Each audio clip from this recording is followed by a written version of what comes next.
Hey guys, welcome back to the channel. And today I'm going to be just discussing the soil for carnivorous plants. What kind of soil do you use for these plants? You certainly do not want to use this American Grow potting soil. I do have some regular plants which are not carnivorous. That soil is fine for them. However, for carnivorous plants, you do not use that kind of soil because that soil has got nutrients added to it, and that soil will kill carnivorous plants if you plant them into it. A vast majority of the time, um, this peat moss here, Spain and peat moss is going to be excellent for most carnivorous plants. It's got the consistency of fine sawdust here. It's basically a decomposed version of long fibered Spain moss that you would find in this stuff is harvested from peat bogs and sort of plants like your Venus flytraps, your Sarracenia, some Nepenthes, but not most of them.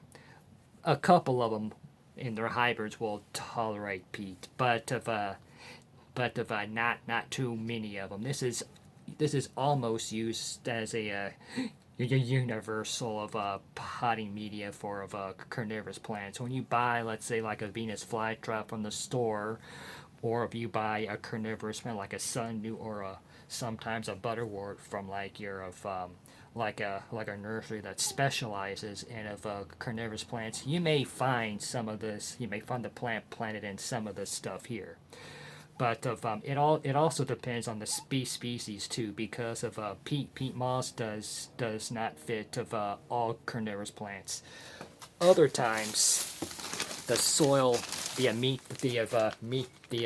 medium, which is pretty much universal for all species of carnivorous plants. Well, most of them anyway. Is your dried long fibered Spain moss, and if you can also use the living long fibered Spain moss as of well.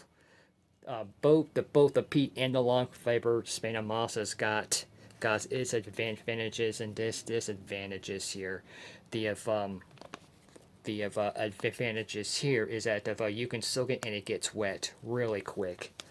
And for the peat moss here, before you use it, you have to get it wet first, and make sure it's got the consistency of like mud, and that can take a while for the peat moss to really saturate the water and make it easier to work with. However, the long fibered Spain moss is the medium that you would certainly plant your Nepenthes in. You can plant Nepenthes in straight long fibered Spain moss, and you can also, to actually help it to retain water, add some perlite to it. Perlite. This stuff. Sorry for the light. I'm inside a mini shed right now. This stuff here, it actually retains water. When this stuff gets wet, it expands and it holds, and it does hold water.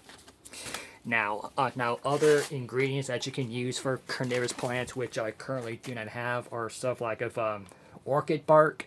You can mix of long fibered Spain moss with perlite, as well as of orchid bark with the long fibered Spain moss, and you're good to go. Just wrap the roots, or just wrap the long just wrap this moss around the damp, of course, around the roots of the Nepenthes, and of just pot it in your soil. And if you can also use it for helium forest as well, I believe. I currently do not have helium forest, which are the sun pitcher plants from South America.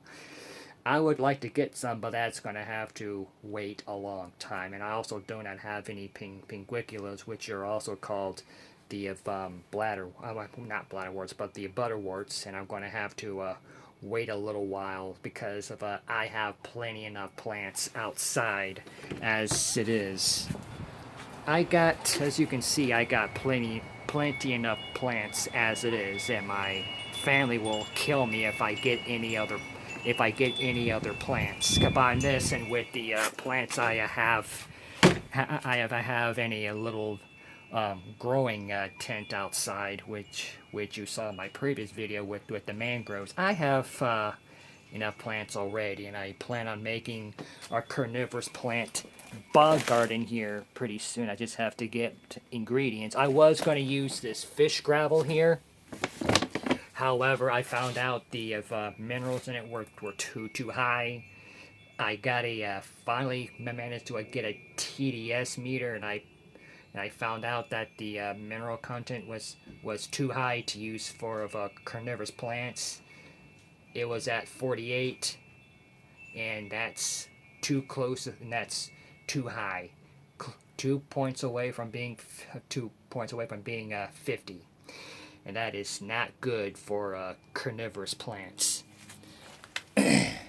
You can also use pumice and vermiculite as well. I think those are primarily used for Mexican butterworts. That should cover it for right now. If you happen to have any thing to add, questions, concerns, just give me a comment. If you like this video, like and subscribe, and I'll see you next time.